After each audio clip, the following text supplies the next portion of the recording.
Hello, everyone. Welcome back to the podcast. I'm joined here today by my little brother, Jace. Say hi, Jace. Hi. How are you doing today, Jace? Good. You doing good? Yeah. So we're going to talk about a movie that we saw recently, right? Yeah. What's the movie we saw, Jace Aiden? The Founder, which is good. Okay, so for everyone else who doesn't know much about The Founder, so The Founder came out in 2016. It's a biographical drama film that stars Michael Keaton as the businessman Ray Kroc. And the film portrays the story of his creation of the McDonald's fast food chain restaurant as we know it today. So he made it a franchise. It's a traveling milkshake machine salesman.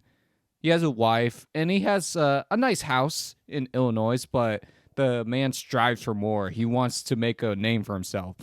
As he's traveling a lot, he knows a lot of drive-in restaurants are run very inefficiently. The model they had at the time, where a lot of the waitresses are roller skating, it takes a lot of time to get your food, and usually the food's wrong. After Ray talks to one of his clients on the phone, he actually sees the McDonald's, and it captures his interest. So he goes to the McDonald's restaurant, like those local businesses that serve really good food that are locally made.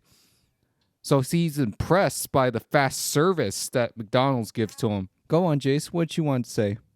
So, like I was saying, I remember that it was planning to be filled because More of an incentive to be hands-on and willing to follow the McDonald's formula that proves to be very reliable, very efficient, and he ends up being successful as Ray continues to open on restaurants throughout the Midwest.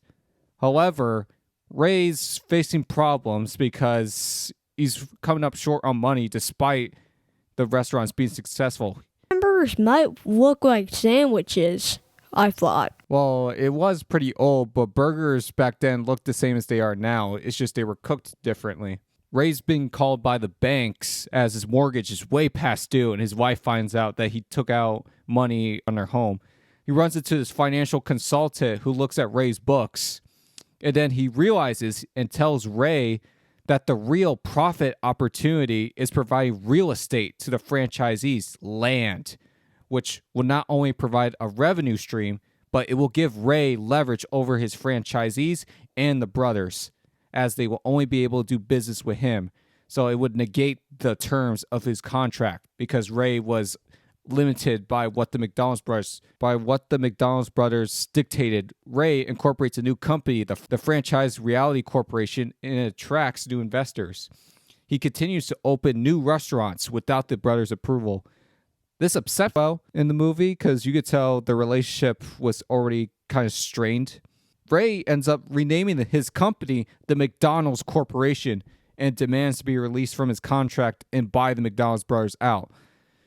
The McDonald's at the hospital and gives a blank check to sell their business. So the brothers agree to a $2.7 million, the name itself, how it expresses the brothers out of business.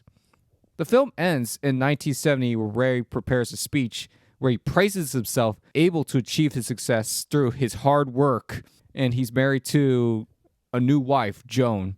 The epilogue of the film reveals that the McDonald's brothers were never paid their royalties, would have been around $100 million a year, as McDonald's feeds approximately 1% of the Earth's population.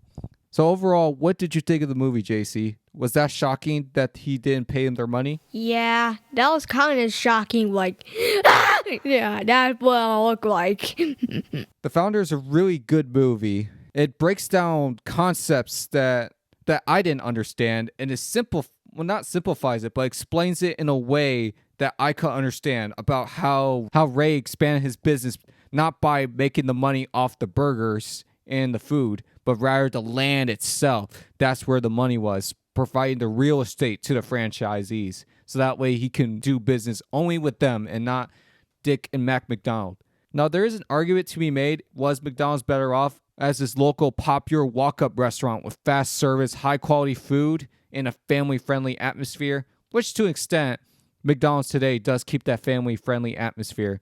But what could have been better off if it was just a simple, unique, one-off restaurant and not a multi-million franchise brand? Because the McDonald's of today would probably not be the McDonald's that Mac and Dick McDonald would have envisioned, as they provided just quality food. That's all that mattered to them. Whereas Ray was more focused on the idea of McDonald's and what it presented itself to. You root for Ray in the movie, but really he turns out to be almost the villain, the antagonist of the movie. It's really well written. Michael Keaton absolutely owns the role. Really good actor. A few weeks back, Julian got this new hamster we call Chico Nugget. Yeah, that sounds like a chicken nugget. Right, chicken nugget. So we decided to introduce a new rating system to the podcasts. So any movie we review, we're going to rate them out of 5 Chico Nuggets, almost like stars. So for The Founder, we're going to rate it 4 out of 5 Chico Nuggets. It's a really good movie. Definitely watch it, especially if you're interested in these movies behind the scenes, like The Social Network, Steve Jobs. Those movies are not necessarily like full of action, but it presents a premise, a real premise with an interesting script and really good acting.